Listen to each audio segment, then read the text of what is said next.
All right, let's dive in. Today, we're going to tackle a really key skill in algebra, how to find the domain of a function. Now, I know that sounds a little intimidating, but trust me, I'm going to break it down into super simple, easy-to-follow steps. By the end of this, you'll be handling fractions, square roots, and even problems that mix them both together. So let's get started. So first things first, what in the world is the domain? Well, think of it like this. The domain is just the list of all the possible x values that you're allowed to plug into a function. Imagine your function is a machine, right? The domain is basically all the ingredients you can put in that won't make the machine break or flash a big error sign. Our whole job is to figure out which numbers break the machine so we can exclude them. Now, for a lot of basic functions like the ones you see here, the domain is, well, everything. You can plug in any real number you can think of from negative infinity all the way to positive infinity, and you'll get a valid answer. But honestly, that's kind of boring. The real fun begins when we find the functions that have exceptions to this rule. So here's our game plan for today. We'll start with the basics, then get into the two most important rules you need to know, the fraction rule and the radical rule. After that, we'll see what happens when we combine them. You'll get to test your skills, and we'll finish up with a handy little toolkit. Let's jump right in. Okay, our first major rule is all about fractions. And this comes from one of the most fundamental laws in all of math. You simply cannot, ever, divide by zero. It just doesn't work. So this means any x value that makes the bottom of a fraction, the denominator, turn into a zero is completely off limits. Let me say that again, because it's that important. The golden rule for any function with a fraction is that the denominator can never, ever equal zero. This is the very first thing you should always be looking for. All right, let's see this in action. Take a look at this function, 5 divided by x minus 2. We actually don't care at all about the 5 on top. All of our focus is on the bottom. So step 1, just grab that denominator, x minus 2. Step 2, we make a statement that it cannot be equal to 0. And for step 3, we just solve for x. Add 2 to both sides, and boom, we find that x cannot be 2. That's our one and only forbidden number. So how do we write this down in proper math language? We use something called interval notation. We're saying the domain includes everything from negative infinity all the way up to 2, but we use a parentheses to show that 2 itself is not included. Then that U symbol, which just means union, connects it to the second part. Everything from 2, again, not included, on up to positive infinity. It's like a number line with one tiny little hole right at 2. Okay, rule 1 is down. Let's move on to our second big one, the radical rule. This one comes into play anytime you see a square root symbol. Here, we're not worried about division by 0. We're worried about what's happening inside that square root. And the rule for square roots is pretty simple too. In the world of real numbers, we can't take the square root of a negative number. It's just not possible. So that means whatever expression is living inside that radical has to be either 0 or a positive number.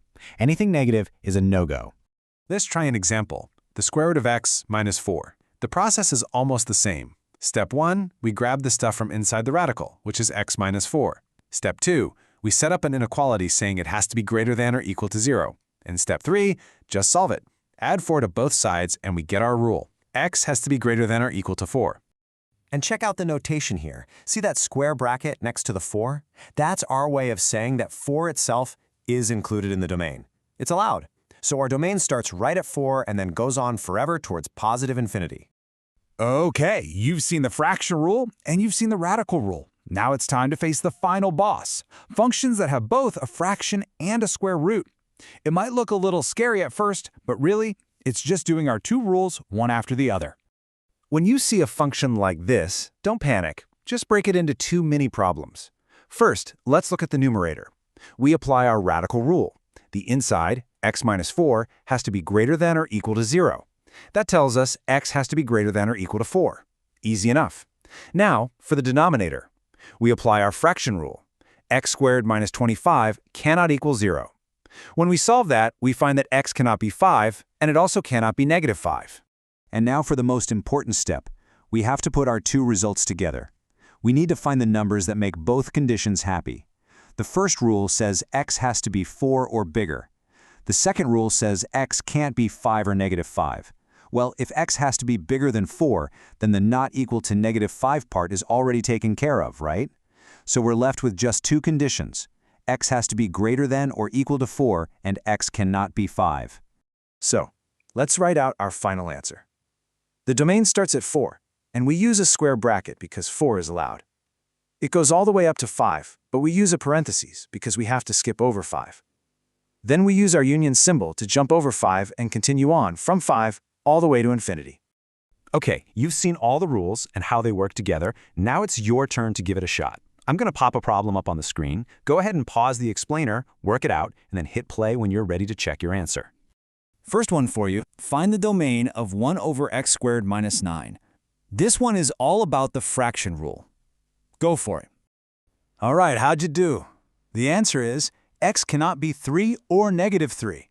You had to set the denominator, x squared minus 9, not equal to 0. That means x squared can't be 9. And here's the key. When you take the square root of both sides, you have to remember both the positive and the negative root. So x can't be 3, and it can't be negative 3. Ready for round 2? Let's find the domain of the square root of 5 minus x. Just be a little careful with that negative sign in front of the x. And the solution is, x has to be less than or equal to 5. We take the inside 5 minus x and set it greater than or equal to 0. Now if you add x to both sides, you get 5 is greater than or equal to x.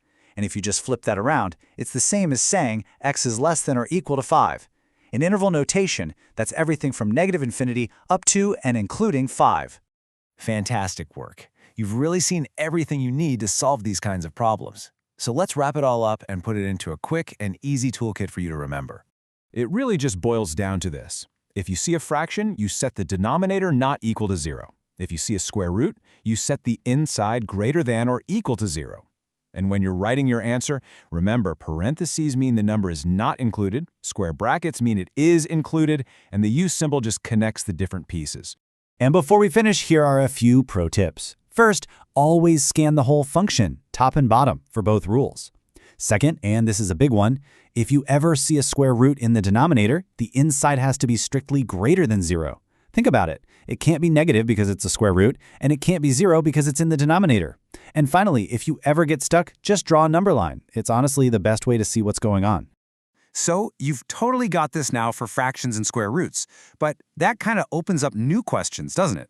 For example, would the same rules apply to a cube root? Can you take the cube root of a negative number? What about other types of functions you might run into? Keep asking those questions and keep exploring.